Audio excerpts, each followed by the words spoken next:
All right, it's 3:00, and can you guys hear me? Great. Loud and clear. Yeah. Yeah, we're live and we're ready to go. It's 3:00, and this is our third live stream of the day. Of course, we screened the Monopoly on Violence, and then we had that great forum with Joshua Smith, Marcus Marrero, and Kalish Morrow. And we got a special guest for this one. Before I do that, I was just going to announce the two winners of the T-shirts so far. We're going to be doing another one at the end of this stream.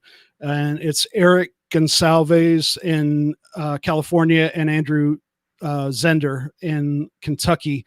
So we'll be announcing a third T-shirt, and then later on silver rounds, and of course the AR-15 and the 9 o'clock hour. And of course, how you get registered for this is to go to lpmisescaucus.com/donate, become a recurring monthly donor. You're automatically entered, and hopefully one lucky winner will get it, and we'll get closer to our goal of what we're trying to accomplish. Mike, how are things looking? I think we've got about 40 new people today so far, I think. Yeah, we are at, let's do a refresh. We are up almost 40 donors, and we're rapidly approaching $5,000 a month. We're actually over $4,900 a month. So, yeah, that's awesome. Honestly, I have no idea. My goal would be to hit 400 donors at least. So if we can hit that, that would be great. That's going to go to candidates. That's going to go to causes and help the Mises Caucus grow. So all your support is appreciated. But like you said, we've got a great interview here today. Kevin Matthews, some of you may have heard his episode on the Tom Woods Show. It was episode 1288, Decriminalize Mushrooms. Kevin here, at the time that he was on the show, was the head of Decriminalize Denver, which was the effort to decriminalize mushrooms in Denver, Colorado. That happened, and he has since turned that into a 501c4 called SPORE, which is genius. It stands for the Society for Psychedelic Outreach, Research, and Education, to support the decriminalization movement across the country. So this is actually one of the things I'm most proud of that the Mises Caucus has gotten involved in. So Kevin, how are you? Oh man, it's I'm doing very well. You know, we're busy over here with SPORE out here in Denver. We've had some crazy forest fires, man. It was raining ash down in my backyard this weekend. Nothing crazy apocalyptic, but it was just like, wow, just going to add one more thing to the list of this. 2020 strikes again. Yeah. Exactly. But I'm doing great. We're with Society for Psychedelic Outreach, Reform, and Education. You know, we're moving forward with our programming, with education here, really focused here in Colorado.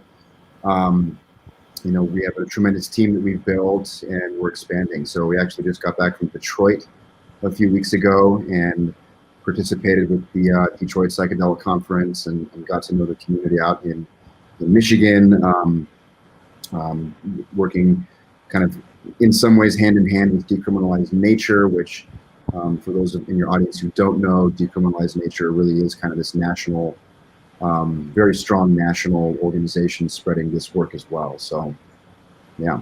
Awesome. Yeah, so before we get to more of the details of Decriminalize Nature and the details of SPORE and what exactly you're doing and all of that, I was hoping to get to your origin story. You know, how did Kevin Matthews go from just being some guy to heading up or being a major figure within the psychedelic decriminalization movement? Because there's a lot of people who, you know, the weed domino isn't still fully knocked over yet. And so it's kind of a shock to some people that this is happening so fast already. So what happened there? Why are you passionate about this? And why is it an important issue? Thank you, Michael. You know, and you're right. Like this whole psilocybin or psychedelic movement really is, since our success with the campaign last year has just accelerated so rapidly. And a little bit about my story. I used to suffer from major depression. And I was a cadet at the U.S. Military Academy for 2.5 years, was ready to go, you know, fight our nation's wars overseas and spread that banner of freedom. And at the academy, I was diagnosed with major depression.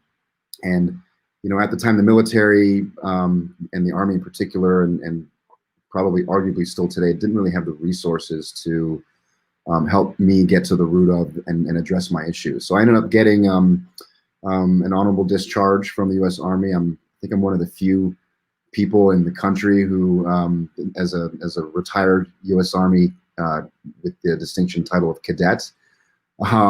So after I left West Point, I struggled with my own self-identity and purpose in life, and got into self-help, got into meditation, started going down, more of a spiritual path to kind of rediscover who I am as a person and find some direction. And that direction eventually led me to having quite a large dose psilocybin mushroom experience with some friends.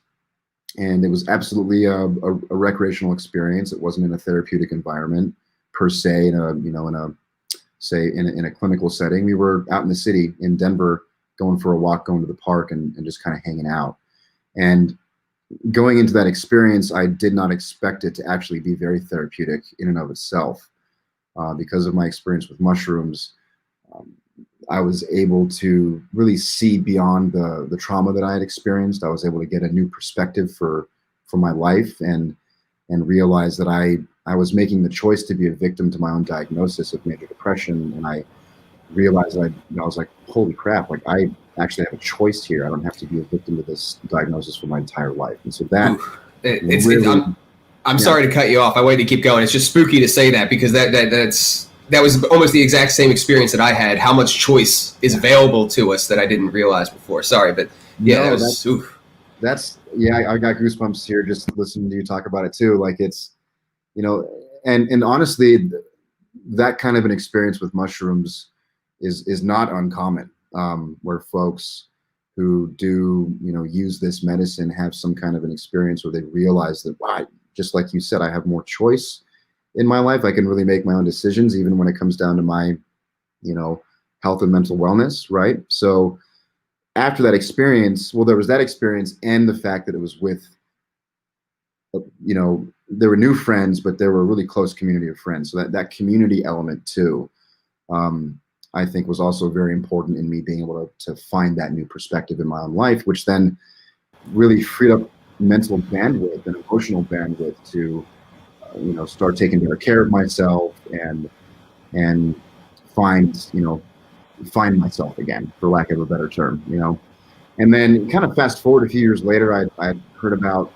the work that the Multidisciplinary Association for Psychedelic Studies was doing, particularly with MDMA-assisted psychotherapy for veterans with PTSD, and the tremendous research that was coming out of those clinical sessions, really showing the efficacy of MDMA to treat things like, extreme anxiety and PTSD. So that also sparked my interest, and I went on this kind of like research mission for a couple of years, learning more about mushrooms, following the research, learning more about other psychedelics. And then, the opportunity to get involved with a campaign in Colorado really kind of came out of nowhere. I was listening to Paul Stamets being interviewed by Joe Rogan in I think it was November 2017. It was the first interview that Stamets had with Rogan. And in that interview, they talked about, at the time, there was a campaign in California that was looking to deschedule psilocybin mushrooms. And I was like, wow, I wonder if there's anything like that going on in Colorado. That'd be really cool to get involved with that. And then kind of how this, at least what I've noticed with how this movement kind of works, this mycelial mushroom movement, and I put that intention out there to, to the universe. I was like, I want to do this work. And then sure enough, a few weeks later, I was, scrolling on Facebook and noticed a post about some folks getting together to discuss potential mushroom reform in a campaign here in Colorado. So, of course, I jumped on that, and we worked for a couple of months to draft our first version of the language, which was subsequently rejected by our Denver elections board. And And then I was asked to actually lead the campaign in Denver at that time. And we drafted another version of the language, which was also rejected. So it's like, oh man, we got to get really serious about this and bring in more people who have more experience in terms of navigating the legal language, ballot writing landscape. So yeah, we formed a team. We formed Decriminalize Denver, and then we were able to write something that was both palatable to our city council and the Denver Elections Division, and also at the end of the day was ultimately supported by the residents of the city and county of Denver. So we were underdogs, and we did come out of nowhere in Denver. No one expected that we would be successful, and sure enough, on election day, and this is a municipal election, by the way, in 2019, an off election year, a small city election in Colorado, and we inched by with it was like 50.65% of the vote. It was on election day. Was the date? Correct me if I'm wrong. Was the date of the election May 7th? Is that right? That's right. Okay, I thought it was, because I remember being really excited. My birthday is May 8th, so I remember the vote happening, and then I was like, all right, I'm really excited.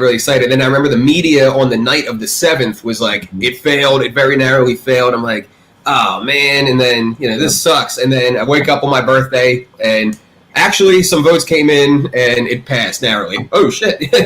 My birthday rules. So yeah. I every time I hear other people talk about that story, or I go back there, I can get right back there. I can fire those neurons and get right back to that space where we were successful. And 40,000 more voters showed up the day of the election than were expected. That evening when all that news was coming out about us not being successful, 1 a.m. that night on early morning, May 8th, I found out that there were, 40,000 more votes to count. This was the largest election turnout in Denver in 30 years, which, says something to the potential power of this movement and the constituency and the electorate that's here to support, decriminalizing psilocybin mushrooms, other entheogens or psychedelics. I think there's a real possibility for this. Well, we're seeing it now. It's sweeping the nation. So after that, it was what do we do after we just won this election really out of nowhere? What's important now? And what's important now is to organize community and educate the public, and help foster more leadership in this space, and really build bridges between people and organizations to really turn this into a strong grassroots movement. Yeah, and I'm going to tell my origin story about why this matters to me as well, but I think it's really important. Would it be fair to say that it was, to start out, at least kind of a ragtag thing of you and your friends who cared about this thing, and then you just went for it, and then sure enough, all of this crazy shit started manifesting itself, and then here you are, you're doing that, you're ahead of the spore, and it's going to DC, and now Oakland, and then was it Santa Cruz that was the other one? Right. Yeah. And so it started this ripple effect. Is that fair to say that it was kind of just a ragtag thing, and you guys just went after it, and then it just happened, right? We had a very small group that's kind of the foundational element to our campaign committee and the people who were involved. And, we had our first event, it was September 2018, we had over 100 people show up, and that was completely unexpected. And so our campaign eventually evolved into still kind of ragtag, because first time campaign manager, campaign director, a lot of us were doing, it was the very first time we did any kind of campaign work or, advocacy work or activism work. And I think at the peak of our signature collection, we had over 100 volunteers, collecting signatures for our campaign. And then throughout the process of getting out the vote and reaching more Denver residents, we had more people show up too. So it evolved very quickly. Once we put the word out there, interest peaked rapidly, and had a lot of people come and say, we want to help. We want to help with this. How can we get involved? Yeah, right thing, right time. I mean, I'll go into my origin story, because I mentioned this when we spoke on the phone the other night. I think that there's probably some people who are in our audience or in my circles who, the Mises Caucus is named after Ludwig von Mises, who is the godfather of what we call the Austrian School of Economics. It's a very specific and logical way of looking at economics. And, libertarians are very broadly for ending the entire drug war. But I think there's probably some segment of people who are like, well, why is the guy that heads the Mises Caucus like all into shrooms and the like psychedelics? Like, why is that a big thing? And the reason for that is because it's very personal to me. You would say that you were suffering from depression, and for me, I won't go into all the details, but basically I had a lot of chaos in my home from a young age. And as I, became a teenager and an older teenager, it really, that and a few other things really did not help me with my sense of self. And I became very, very depressed and very, very angry. And I didn't know what to do. And I felt very stuck. And just like you, when I took it and I had the experience, I didn't know what I know now. You know what I mean? Like it was a recreational setting. In fact, I was it was me and my best friend. He was getting ready to move out of state for college. And, I was just trying to have, one of my last nights of having fun with him. And I was the only one that took it. And then lo and behold, I don't know how else to describe it than to say that I was just hit from inside with all of these like revelations, you know what I mean, about my life and the choices that I really have. And the only way that I could describe it is that I knew that I was very sad, but I never saw myself as depressed. Like somehow being in this experience took me out of myself and almost gave me like a third party perspective on myself. And it made me realize that like what my middle ground should be, my normal, my baseline is like down here. I was able to like actually see it. And I even remember just being like, damn, dude, you need to cheer up. You know what I mean? Like you're really out of it. Cause I'm telling you, I was barreling towards suicide. Like I was really, really out of it for about the time I was 18, 19 years old. I was really, really enraged and depressed. And, it was so profound to the point where I made my friend take me home to my parents, where I'm absolutely not allowed to be high on shrooms. But it was so profound that I had to tell them what I was going through.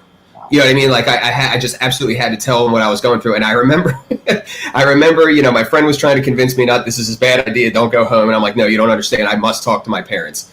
And I got in the door, and I remember my dad was there. And, it bugs your eyes out, so you can kind of tell something's wrong immediately. And I just remember being like, Dad, we have to talk, but before we do, I have to tell you something. You are not going to be happy, but I have to tell you, about an hour and a half ago, I bought an eighth of an ounce of shrooms. I am in the middle of it right now. I am fucked up. And he just looked at me like, why would you tell me this? And I started crying, and I'm like, I'm going to be okay. I know what I have to do. You know what I mean? Like, wow. And all this stuff. And what's funny is now that I'm an adult, talking with my dad, he knows that, like, he has told me that I did have a very sudden shift in my attitude long term after that. And it stuck with me this whole time. And so that's why it's very important to me, because, you look at politics, you look at the election cycle, oh my God. And it's pretty apparent that we have a pretty serious mental health crisis, across the country. And the big three that shrooms have a high efficacy on is depression, anxiety disorders, as well as addiction. And how many people struggle with those things, and not just those things, but treatment resistant versions of those things that shrooms have had efficacy on. So yeah, that's kind of my origin story. That's why it drives me, because I've said this elsewhere, that at the time, I feel like a combination of three things really saved my life. And that is heavy metal as an outlet. The example, today, I think I told you, is Dr. Ron Paul's 85th birthday. You know what I mean? And at the time I was just getting into him and finding him and the example and character of his courage and everything that really, he became a role model for me of somebody I wanted to be like. So that was there. And then the shrooms helping me to realize myself and find myself and find my choice, and not be, like you said, a victim to my own depression and think that that's all there is to my life, this miserable existence that I was living at the time. So it's very personal to me. And I know I've seen it in other people, and it can transform people. But at the time I didn't know anything about this. I just kind of saw it as like a freak occurrence. And then I come to the research, and it's like, holy shit, that's what it's here to do. So, yeah. So Okay, so Spore. Yeah. Well, unless you got a comment on that, yeah. Well, it makes me think about, and we can absolutely talk about Spore and get into a little bit of the other, the other efforts across the country. And just seeing some of these comments come in on the feed here. But just, for me, like, I think about how tremendously needed mushrooms are, and that might sound crazy to a lot of people. Like, what are you talking about? Oh, yeah. Drug, like you're advocating for folks to use these things. Like, I'm advocating for people to get educated by mushrooms, and to, a lot of our work with Spore is really reframing that public perception. Our whole campaign was an effort to rebrand the image of psychedelics, and in particular psilocybin, and really specifically mushrooms. Like, mushrooms are backed by so much tremendous clinical research, and the thing is that from my perspective and our perspective as an organization, like, decriminalization always comes first with these substances. With the phrase that's being more commonly used these days are entheogens, and entheogens simply represent all the naturally occurring psychedelic compounds that, plants and fungi that grow naturally. So, segue into Spore for a minute. Does that feel good? So, with Spore, and we're a 501c3 actually. Oh, my bad. No, that's okay, because one thing we realized was that there needs to be a public advocacy organization that really focused on not only educating folks about both the efficacy and the potential, but also the safety and the risks of mushrooms, and then even making sure that people understand that mushrooms aren't really recreational substances. Like, they're you're going to have an experience on some level, and it's important to understand kind of the rules, right? Like your mindset, your environment, your intention. I believe they're used most effectively in a ritualistic setting, whether you're creating that space for yourself with a lot of intention, or you're going and sitting in a clinical setting for a trial or some kind of above board therapy site, which is a possibility. So, our work with Spore right now, we're still a new organization. We're still in our startup phase as a nonprofit. Thankfully, we have the backing of Dr. Bronner's Magic Soaps.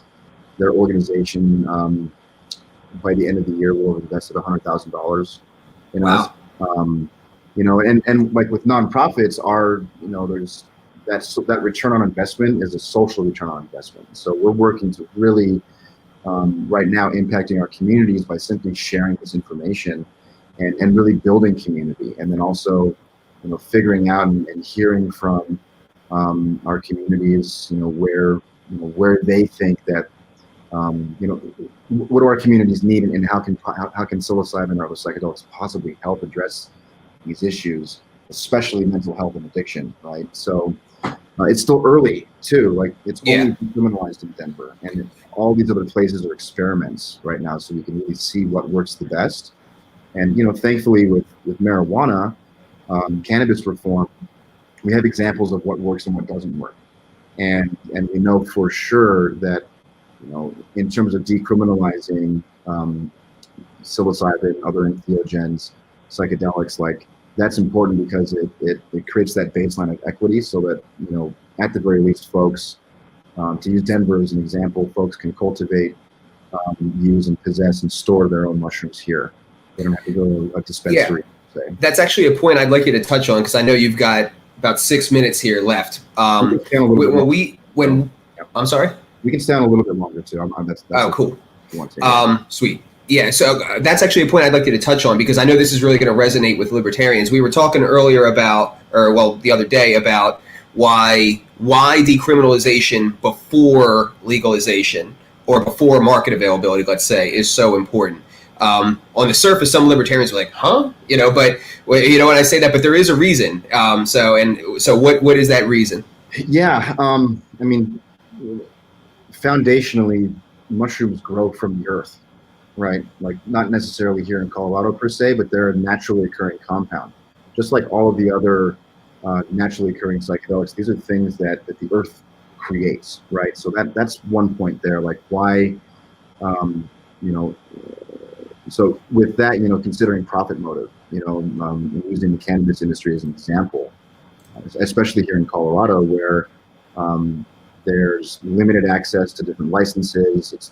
There's a really high barrier of entry to get into the marijuana industry. Again, using Colorado as an example, and also here in Colorado, after we saw recreational legalization of marijuana, arrests for possession actually went up for people of color, which does not make any sense at all. And so, if we can have this blanket decriminalization, where there's no penalty, and that's very specific here in Denver, folks can possess, use, and cultivate at any amount, and there's no penalty.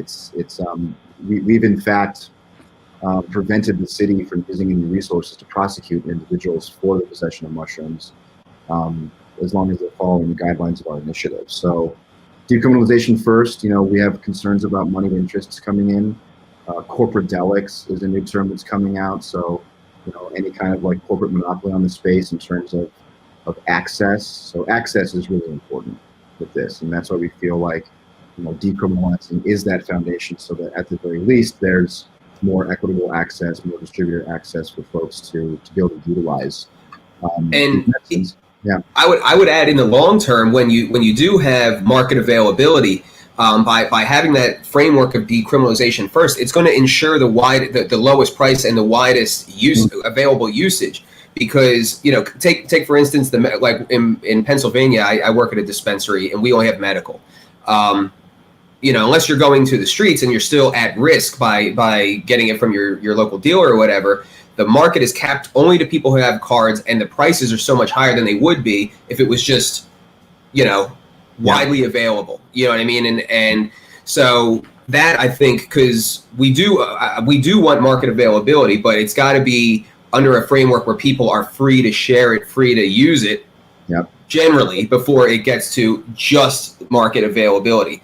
And then that plays into everything else. So, I thought that was very interesting because, like I said, there's some libertarians, I think, who would hear that and they're like, well, why not just go straight for legalization? Well, if it's legal without the decriminalization framework, then yes, you're going to have the moneyed interest who then lobby, who then, and it's the same, frankly, fascist. I know that, like, the merger of corporations and government, that's what fascism is, economically anyway.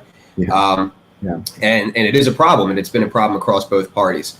So $8 for 4 ounces of mushrooms. $8 is what I have a cultivator friend, and he was able to hone in. It's like it's 4 ounces of mushrooms. That's not what I paid when I got it. I can tell you that much. Right. So if you grow your own, like you spend like $100 to get your kit and your spores and your substrate, and then you can cultivate your own. It's and then we think about too, like, what are some new economic models that can be built out of this movement potentially that actually give back to our communities too. So if we're supporting local economies, we're supporting, working to support community development with this, and really empower folks in our neighborhoods. Because I really firmly believe that, just based on my own experience with mushrooms, like I felt empowered. I felt like I had a new direction, or at least I could find out what that direction was. And one person can make a huge difference in the world. Imagine, so what happens when you've got 10, 20, 100 people who've had this kind of an experience, and they get together to create some change. It's really powerful. And another thing that, again, I mentioned when we were on the phone is that this is a little bit longer term in the thinking of the movement. But once you get past decriminalization and you start having market availability, first of all, just like the weed thing, like even in recreational states, there's recreational stores and there's still medical programs, and there's people who have that different flavor. And the same thing's going to happen here. But I would argue that if you look at the model of psychiatrists, like I said, the big three that shrooms have an effect on are anxiety disorders, depression, and addiction. And that's long term after, I think it was three sessions in the closed environment. So if you compare the models, the model of a psychiatrist, you can go in, talk for 15 minutes, get your prescription renewed, or your new prescription, you're out in 15 minutes, and these people can just farm people all day long on these pills, whereas, shrooms might last for 4 to 6 hours, and you probably have some therapy before that, and so my point is that the volume of people that come through, let's say, a psychedelic therapist's office is going to be a lot slower than the people who go through a psychiatrist's office. Now, why that matters is, well, how many people are on pills for those 3 different ailments?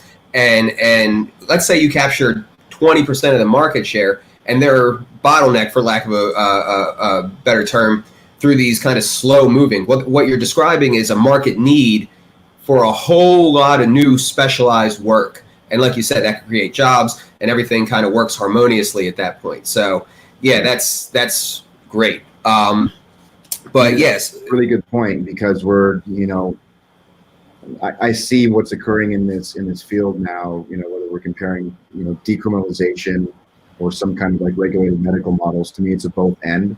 Yep. Like as you said, there will be regulation eventually. I mean, what's on the ballot in Oregon this year is a regulated model for cultivation sites and service centers, and why, baking in that decriminalization there could potentially allow for more, community engagement and community support for working with these medicines, outside of a clinical or therapeutic setting, and, working with folks who may not have an advanced Western medical degree, but they have 10, 15, 20 years of experience facilitating space for individuals, guides and sitters. So yep. There's a lot of potential. Yeah. We're just catching up on something that shamanistic cultures have known for a long time. There's a reason that these things have been considered sacred in cultures that we might consider primitive in our Western understanding, but they had something there. And sometimes there's a good bit of baby in the bathwater that modern science throws out. So yeah, we're just now getting back to that. So, all right. Well, the last thing I want to close on is, I don't know if you saw some of the comments, but we've got people in Seattle who are helping out with their Decriminalize Nature. I'm helping out with Decriminalize Nature, DC, connecting them with the Libertarian National Party, trying to get that endorsed up there. I also tried to I made some connections in Dallas.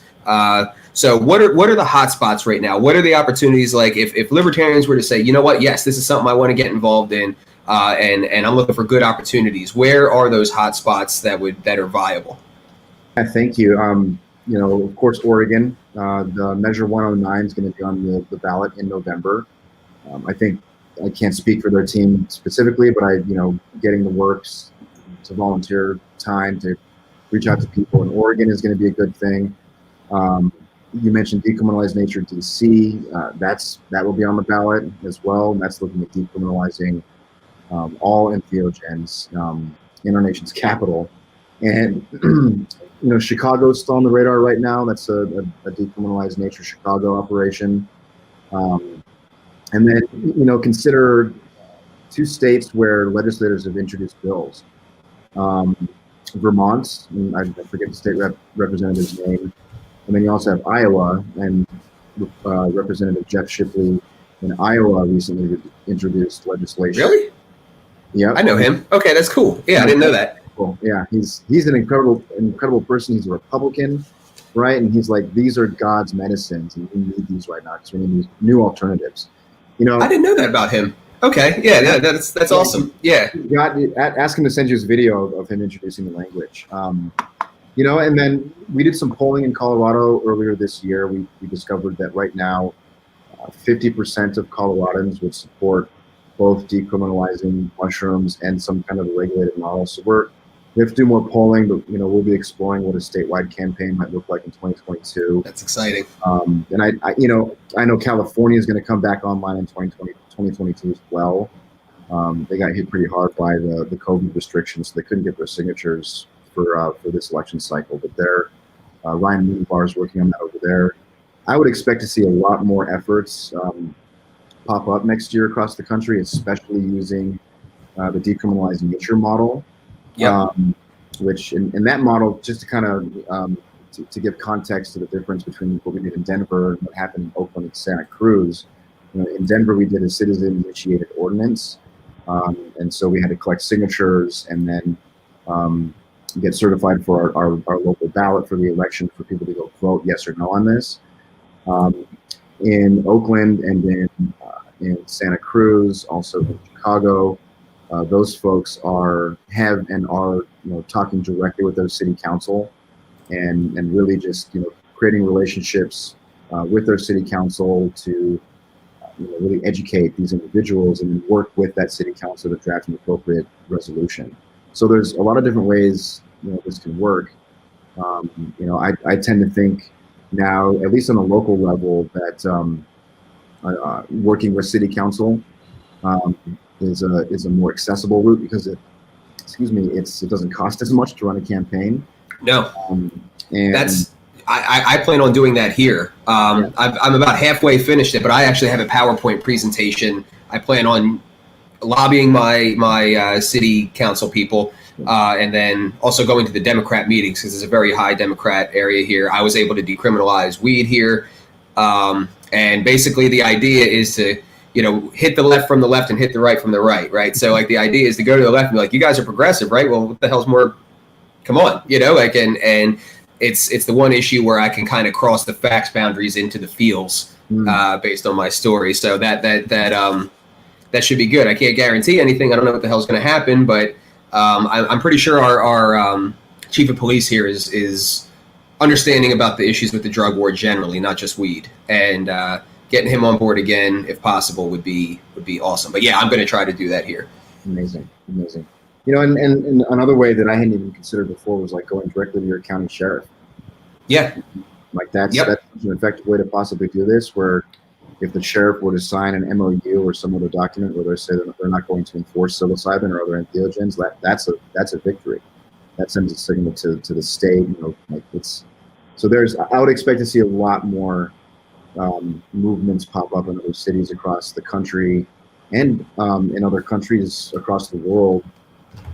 Between now and 2022, with Decriminalize Nature, they had over 100 cities in 5 countries that are doing this work. And so, for folks, if they are interested in doing more of this work, I would actually really highly suggest going to decriminalizenature.org. They have information packets where you really get this kind of open source download on how to lobby your city council for this work. And then 2 organizations I'll throw at you on the sheriff front is, I don't know that they're called LEAP anymore, but are you familiar with Law Enforcement Against Prohibition? I think they changed their name. They did change their name. I forget what it is, but yeah, thank you. Yeah. And then how about Constitutional Sheriffs and Peace Officers Association? Oh, sweet. Okay. So yeah, that would be 2 good leads. But all right, so in closing, where can people go to support the work of SPORE and find out more? Yeah, thank you. So our website is thespore.org. We're on Facebook at thespore.org. We're on Instagram at spore.org. And, if folks want to get involved, they can sign up for our newsletter. We have some pretty exciting announcements coming up in the next few weeks, especially as we start our flagship educational programming here in the city. And yeah, just follow us on our socials. We're small outfit, so we're getting moving. Small outfit, but just so our audience, because I think you're underplaying the thing in DC. I saw the ads. They Kevin and Spore here, even though he's from Colorado, were doing the Young Americans for Liberty thing. They were paying people to come out and knock doors in the middle of the pandemic. And got that on the ballot. And not only is it on the ballot in DC, but it's highly likely to pass. I mean, correct me if I'm wrong here, but my understanding is they did polling back in April, got 51% then with like 30% unknown or undecided and only 20% no. So it would have to take a pretty radical shift to the no in order for that to fail. So it's a really, really good opportunity. And I was on the last Decrim Nature DC call that they had. And basically what they're looking to do is smack it out of the park, get 80-20, get 75-25, and really make a statement. So, there's plenty of opportunities out there. There are, and a lot more to come as well. Awesome. Yeah. Well, cool, man. Thanks for coming on the stream with us. Thanks for filling our audience in about what's going on with this movement. And I'll be in touch, and hopefully we'll get some libertarians on as many of these things as possible. And Michael, it was a pleasure. Always great to see you. And Aaron, thank you so much as well for setting this up. And thanks for listening. It was a pleasure. Thank you. Hey, Mike, do we want to announce our 3rd T-shirt winner before we go? Yeah, let's do it. Okay, Dennis Fusaro of Virginia is 3rd T-shirt winner. His 2 other people won before him: Eric Gonsalves in California and Andrew Zender in Kentucky. if you want to be registered, next hour we're going to start giving away the silver rounds. So go to lpmisescaucus.com/donate, and I'll download the updated list every hour to make sure everyone is eligible.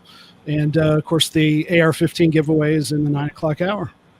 Awesome. And then that wraps it up for our shirt giveaways too, right? We're moving on up to the silver rounds, right? Right. That's it. I think just right. T-shirts. I think we're going to give away 5 of the silver rounds. Yep. 5. And then the rifle. So, I'd like to win one of the silver rounds. Of course, I'd take the rifle too. I got these when they were about $12 an ounce. I know, that was back in March. Yep. Yeah. All right. Same thing with the rifle, man. Thank God we spent that money when we did, because trying to get it now would be friggin' impossible. Yeah. And we're going to have some more information about that later, about just how we got it and what's special about it. So I guess we can sign off here. No, hang on. We're gonna do some updates. And hang on. I think I'm gonna be able to get Constantine in here briefly to show off the gun. Oh, cool. So if you want to just kind of say where we're at on donors and stuff like that, and I'll work on that. Last time I downloaded a little bit ago, it looks like we had 369 donors, and I think we started with 325 or so when I looked at it this morning. So that's good. We hope to blow past 400 sometime soon, and we'd obviously love to get to 500, but we've got a pretty good. Where are we at on the total amount that's given every month?